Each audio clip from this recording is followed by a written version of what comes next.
여러분, 베트남의 유명한 관광지 하롱베이 가보셨나요? 가보지 못하신 분들도 이야기는 들어보셨겠죠? 하롱베이는 베트남 북부에서 가장 유명한 관광지로 하롱만에 펼쳐진 수많은 섬으로 되어 있는데 섬의 숫자가 3,000개나 된다고 합니다. 그 하롱만의 먼 바다와 남쪽 바다가 통킹만, 즉 동경만입니다. 오늘은 미국과 베트남의 전쟁, 제2차 베트남 전쟁을 공식화하는 계기가 되었던 동킹만 사건에 대해서 말씀드리겠습니다. 동킹만 사건은 1984년 8월 2일과 4일 동킹만 공해상을 항해 중이던 미 구축함이 베트남 어뢰정의 공격을 받았다는 사건입니다. 베트남 현지 날짜로는 8월 3일과 5일입니다. 현재는 영해의 개념을 해안선으로부터 해상으로 12해리까지 인정하지만 1964년 당시의 영해는 3해리, 즉 5km 정도였습니다. 따라서 미국 구축함이 하노이 동쪽 해안선에서 불과 5km 정도의 공해상에서 항해하고 있었으니 북베트남으로서는 그대로 두고 볼 수가 없었을 것입니다. 제가 지난 48번째 영상에서 말씀드린 바와 같이 당시 미국은 1964년 1월부터 남베트남 특수부대가 북베트남 해안지역을 공격하는 비밀 작전을 승인했습니다. 미 구축함 매독소가 동킹만 공해상을 항해하던 시기인 8월 1일 남베트남 어뢰정 두 척이 북베트남 연안을 습격했습니다. 북베트남의 입장에서 보복작전은 당연한 것이었을 것입니다. 결국 미국과 베트남은 동킹만 사건 이전에 전쟁을 할 수 있는 여건과 준비를 모두 갖추고 있었고 동킹만 사건은 구실에 불과했다는 것입니다. 그렇다면 구실에 불과한 동킹만 사건이 왜 중요한 것인가입니다. 그건 바로 전쟁의 명분 때문입니다. 전쟁은 비인간적인 속성과 파괴성으로 인해 쌍방 모두를 파멸에 이르게 할 수 있습니다. 그럼에도 전쟁이 필요한 세력들이 있습니다. 당시는 세계가 자유진영과 공산진영으로 양분해 미국과 소련을 양대 축으로 이념 대결을 벌이고 있었습니다. 1950년 6월 한반도에서 김일성이 남침을 감행하자마자 트루먼이 이것은 한반도 내전이 아니라 스탈린이 미국의 반응을 시험하고 있는 것이라고 간주하면서 즉각 참전을 결정한 이유입니다. 그 외에도 전쟁의 속성으로 인해 정치가에게는 국민적 지지와 강력한 권한을, 무기와 전쟁 물자를 생산하는 전쟁 기업은 전쟁 특수를 가져올 수 있습니다. 이런 이유들로 인해 전쟁을 부추기는 세력도 있기 마련입니다. 따라서 전쟁의 명분만 확실하다면 굳이 전쟁을 피하려 하지 않을 수도 있습니다. 나는 전쟁을 피하려고 적극 노력했지만 상대방이 싸움을 걸어오기 때문에 어쩔 수 없이 전쟁에 응하지 않을 수 없었다는 것입니다. 싸우지 않으면 내가 죽거나 굴복할 수밖에 없기 때문에 싸운다는 것입니다. 세상의 모든 전쟁이 다 그렇습니다. 나아가 미래의 전쟁을 막기 위한 예방전쟁, 적이 공격을 하기 전에 한 발 앞서서 공격하는 선제 공격 등도 모두 전쟁의 명분을 위한 용어들입니다.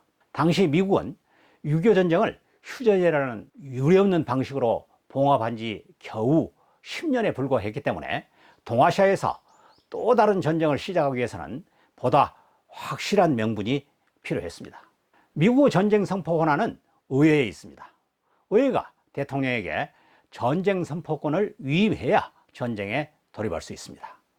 또한 미국은 6.25 전쟁 당시 소련의 문제와 함께 중국군의 개입으로 혹독한 대가를 치른 경험이 있습니다. 그런 요인들로 인해 미국은 보다 확실한 전쟁 명분이 필요했습니다.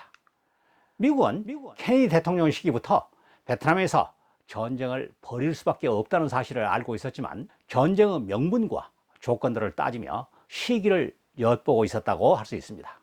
그러다가 1963년 11월 23일 케네디 대통령이 암살된 후 전권을 인수한 존슨 정부는 선거를 거치지 않는 정부 속성상 강력한 지도력을 발휘하기에 강경한 조치들이 필요했고 그런 사항들이 미국 베트남 전쟁 공식화에 영향을 미쳤다고 보고 있습니다.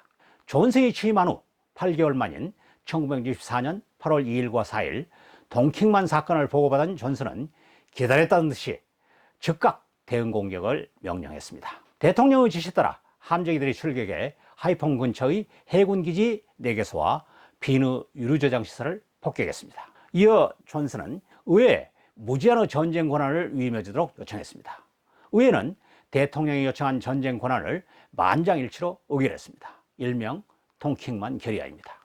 통킹만 결의안에 따라 존슨은 언제라도 지상군을 규모에 제한 없이 파병할 수 있었고 북베트남 지역을 제한 없이 공격할 수 있었습니다. 통킹만 결의안으로 인해 미국은 8년 이상의 전쟁 수렁에 빠지게 되었습니다.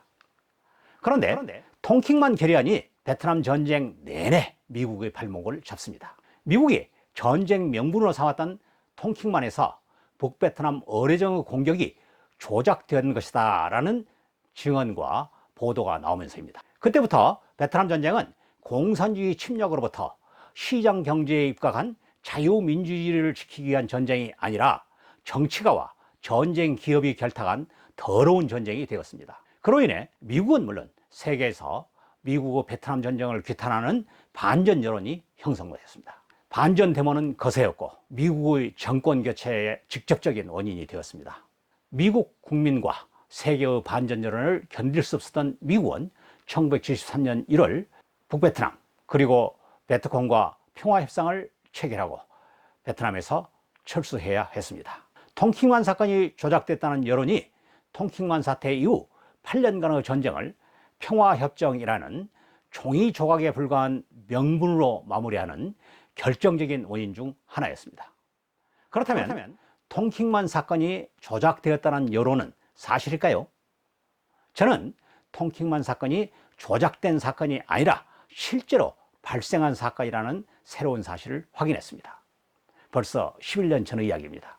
제가 국방부 군사편찬연구소에 근무할 당시 베트남 국방부가 편찬한 전쟁사 기록을 입수해 번역하면서입니다. 베트남 국방부는 그들이 8월 5일 미군 함정을 공격한 사실과 매독소의 대응 내용을 구체적으로 기록하면서 그때 베트남 어뢰정이 미군 함정을 공격했던 사건을 기억하기 위해서 8월 5일을 베트남 해군의 날로 정해 기념하고 있음을 명확하게 다음과 같이 밝히고 있습니다. 8월 5일 북베트남 어뢰정 3척과 초계정 2척이 출동했습니다. 북베트남 어뢰정은 미 구축함을 향해 직진했습니다. 어뢰정이 구축함 80m에 도달하자 구축함에서 강력한 공격이 시작됐습니다. 구축함에서 제트기 4대가 출격해 어뢰정을 향해 폭탄을 퍼부었습니다. 북베트남 어뢰정 한 척이 격침되었지만 2척은 미 구축함 후면에서 어뢰를 발사했습니다. 이에 놀란 미 구축함은 베트남 해역에서 급히 퇴각했습니다. 베트남 당과 정부는 공격에 참가한 전 해군에게 2급 공훈 훈장을 수여하고 각종 보상을 시행했습니다. 이상의 내용이 베트남 측 기록입니다. 이 내용은 베트남 국방부의 전쟁사 기록을 번역 출간한 항미 전쟁의 종결 654쪽에 수록하고 있습니다. 이상과 같은 내용으로 미국이 베트남 전쟁에 개입하는 명분이었던 통킹만 사건이 조작됐다는 증언과 보도는 잘못된 정보, 가짜 뉴스였으며 그 가짜 뉴스가 미국의 베트남 전쟁 수행에 결정적인 영향을 미쳤다는 사실도 확인할 수 있었습니다. 그렇지만 아직까지도 우리나라의 많은 언론과 연구자들까지도 통킹만 사건은 조작됐다는 잘못된 정보, 가짜 뉴스를 여과 없이 보도 및 인용하고 있습니다. 이상과 같이 통킹만 사태의 명분을 배경으로 베트남 전쟁이 미국 전쟁으로 비화되고 명분의 타격으로 결정적인 영향을 받았으며 결국 명분 없는 전쟁은 패배로 연결될 수밖에 없다는 교훈을 확인할 수 있었습니다. 따라서 국가가 전쟁에 개입하기 위해서는 확실한 대의 명분이 있어야 하며 반대로 평화를 위한 대의 명분도 중요하다는 사실을 교훈으로 삼을 수 있겠습니다. 최근에도 세계는 한반도의 분쟁 가능성을 높게 보고 있습니다. 특히 지난 6월 북한이 개성 연락사무소를 폭파하면서 우려가 증폭하고 있습니다. 이런 때일수록 양측의 불신을 제거하기 위한 노력과 함께 평화의 대의 명분을 위한 노력을 배가하면서 만약의 사태에 대비하기 위한 대비태세를 굳건히 해야 할 것입니다. 여러분의 생각은 어떠신지요? 다음 시간은 통킹만 사태 이후 미국의 베트남 전쟁 경고와 결과에 대해 말씀드리겠습니다. 여러분, 다음 영상에서 만나요.